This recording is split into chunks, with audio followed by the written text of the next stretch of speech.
Through the words of famous hypnotist Dolores Cannon, perhaps you have a clearer view of how our species appeared. Returning to the ongoing life on this planet, if one day it is destroyed and only beings with truly strong and superior vitality exist, will they continue to create a new species on some other primitive planet?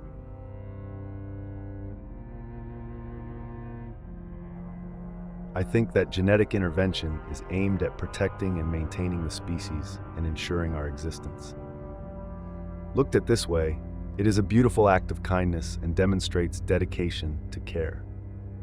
I have emphasized before that it is very likely that our current way of life will be destroyed. It was foreseen that the Earth would be tilted on its axis. In that disaster, people will die from many causes, such as floods, earthquakes, volcanoes, and tsunamis, all forms of disasters known and unknown to humans. Then there will be deaths from disease and starvation. Whoever survives will have to be extremely strong.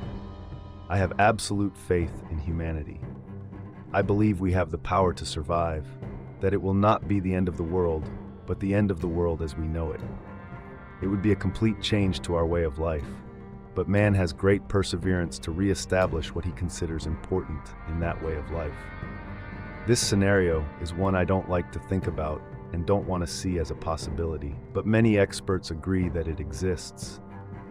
Maybe the aliens are simply looking ahead and trying to predict every possibility. They don't want to fall into the situation of being caught off guard again.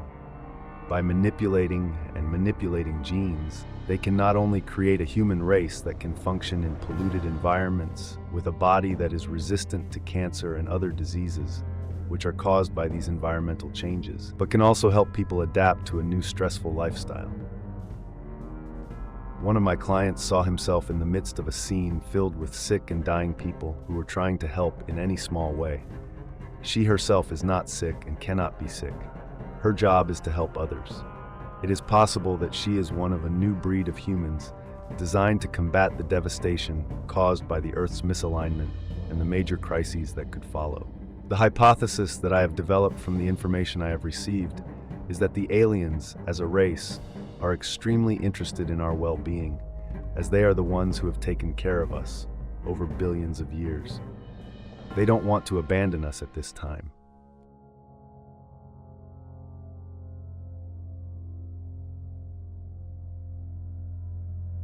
Some humans are being prepared for survival on another planet, which will become inhabited by disease-free individuals. Others may also be preparing to survive on planet Earth after catastrophic changes render most humans incapable of functioning. I believe that in the future, when we can see all the different aspects of this phenomenon, we will realize that these creatures are not to be feared but should be welcomed as ancestors, like you as our guardian. Since being exposed to this radical way of thinking, I began to realize that I was observing things around me in a different way. It has influenced the way I view my fellow human beings, the way they live their lives, and the way those lives are related to each other in a global situation. When I took note of these things, the logic behind the guardian hypothesis became clearer and more reasonable in my mind. In the distant future, it is possible that we will take on the role of guardian for some other planets, and humans will have the knowledge to introduce life as an experiment. First, they will originate life in simple, rudimentary stages, just simple cells, to see what would grow under current conditions, anything that the primeval environment could nurture. After many experiments, this project will progress to the point where more complex life forms are introduced or genetically modified to suit the environment. From the beginning, that planet was lifeless, without even the most basic cellular structure. So humans will have a bare planet ripe for experimentation, serving as a playground for future scientists to test the adaptations of life forms, including methods banned on Earth. Earth, because these barriers do not exist in an alien, desolate world. Of course, people will have to be under the direction and guidance of a government, or at least a certain superior. They will follow the sequence of a master plan because the plan is too complicated for an ordinary scientist to work alone. And then there's the care, pruning, and transplanting to help regulate the growing organisms. Over a long period of time, life will be established and begin to develop its own characteristics. Organisms on Earth could be introduced and bred for genetic adaptation. An animal with superior intelligence may appear. Of course, it will be helped along the way by manipulating genes and introducing traits into our species. However, if this creature begins to exhibit flaws that do not fit the overall plan, will people cancel the project and destroy the creatures? I think that humans still possess enough of the Creator's spirit to consider all life sacred, including the life they have created themselves. Humans will try to help those species adapt to their defects, or let them evolve into a dead end and end their existence. As the dominant species evolves and begins to show signs of civilization, surveillance will gradually decrease. They will no longer need to be constantly looked after. Besides, observing how new organisms develop on their own is also an interesting experiment. What qualities will they have? Are they creative? Are they aggressive? Even so, a mentor will come to live in their community and teach them ways to make life better. This advisor will be treated and worshipped as a god, for he possesses extraordinary powers and knowledge. He will give instructions on how to gather food and ways to survive. After that, to study mental development, the counselor must no longer interfere. It would be a long test that would never be canceled by the parent planet. Through successive generations, it will continue to be recorded in the annals of history. There will always be observers to monitor and update the records. Some of these new organisms will be monitored more closely to see how their genetics are evolving and how their environment is affecting them. If problems occur, they will be helped by genetic changes. I don't think we would consider this helping as an intervention, because under ideal conditions, the organism would be unaware of anything being done and could continue with its life, yourself without being affected. But what if these creatures evolved in a different direction and began using their newfound knowledge to wage war?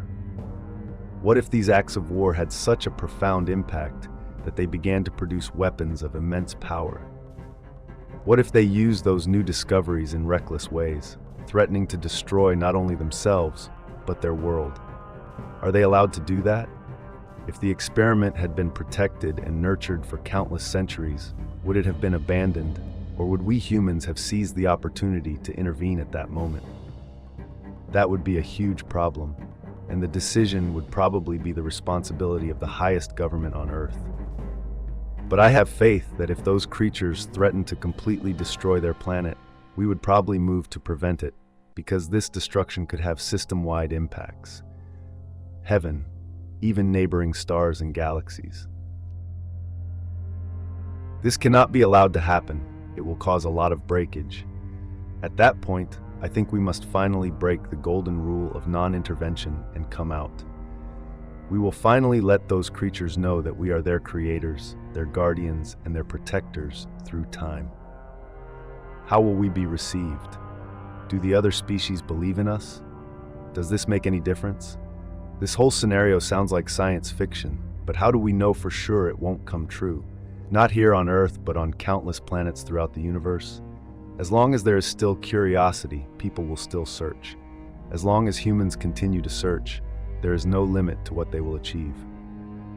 Maybe this is what I got from my surreal dream.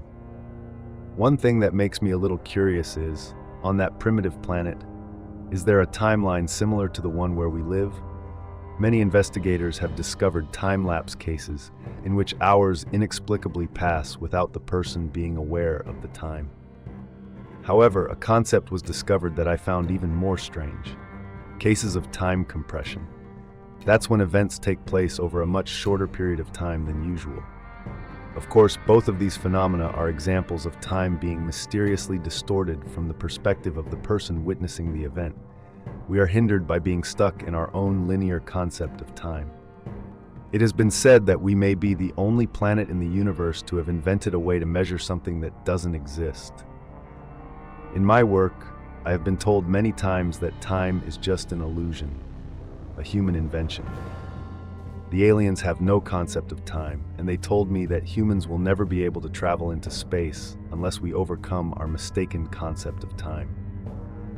This is one of the main problems that keeps humans trapped on Earth. We are completely wrapped up in the concept of time that everything must progress from point A to point B in an orderly manner within a certain period of time. There can be no deviation, no detour, because they do not match our belief system. Therefore, our vision is very limited. Anything outside of that vision is said to not exist. If the planet we live on revolved around the sun in a different way, how would we measure time? Suppose there was always only light, or always only darkness, or there were two suns. How would people measure time, or would they decide that there was no need for such trouble? What about those who travel in spaceships for long periods of time, traversing space with no distinction between day and night, and no reason to mark seasons and years? It's no surprise that these aliens don't understand the purpose of time for us and often find it meaningless. The aliens have no such limitations, so they are free to explore other dimensions and existing worlds, which we cannot see due to our rigid time structure.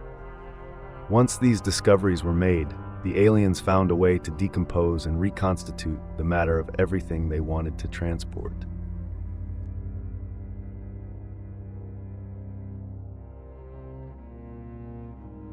They can weave and slide through cracks and crevices to reach other dimensions as easily as passing through a door.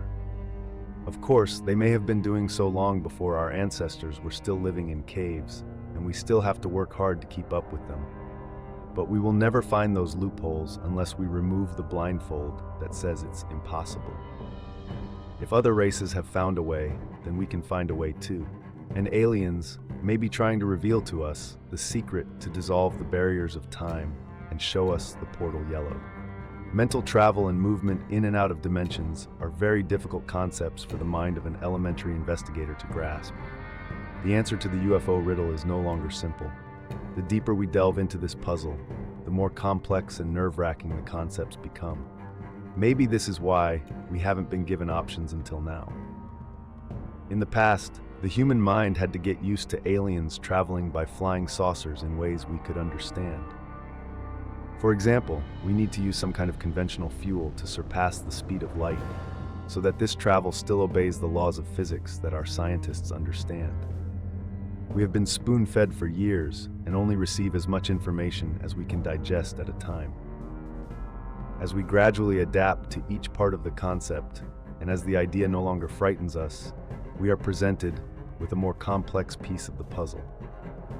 I seriously doubt whether we will ever fully understand that concept, just as we cannot expect a toddler to understand geometry or calculus. So we may never have a chance. I've been told many times, don't expect all my questions to be answered. Knowledge can be a cure, or it can be a poison. So I took what was given to me, and through the process of analyzing the concepts, I found that I was given more information to digest.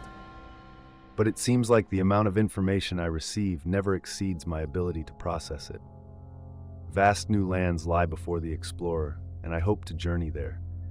We are just taking our first steps into a mysterious world. We say that these strange creatures and flying objects do not operate according to the laws of physics that we know.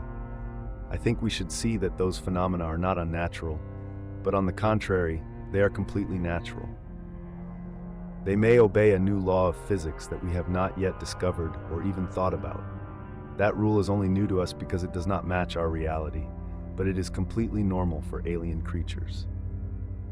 According to the information I received, UFO spacecraft can disappear from sight or on radar screens, etc., by suddenly changing the vibration frequency.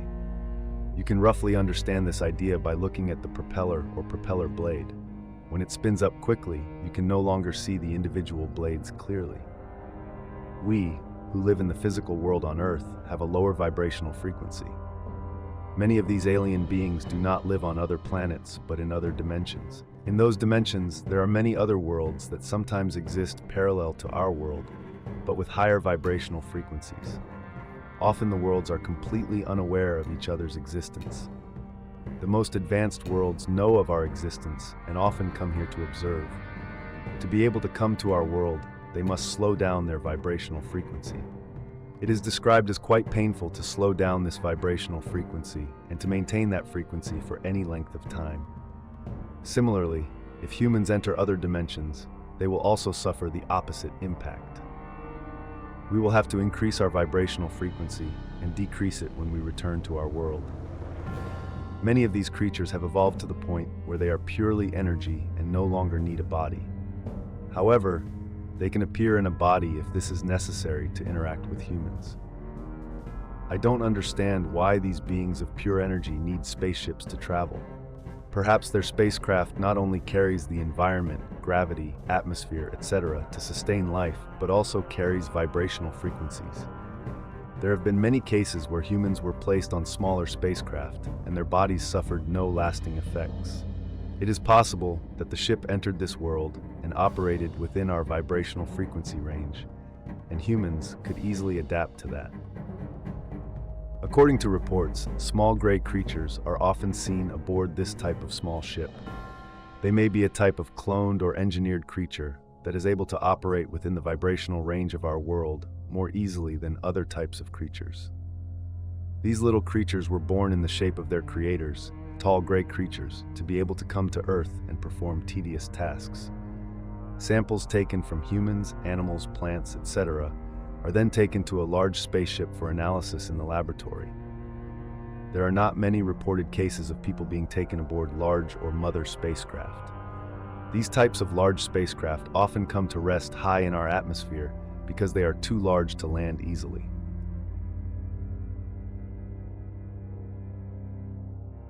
But now I think these ships also vibrate at a different frequency that makes them invisible.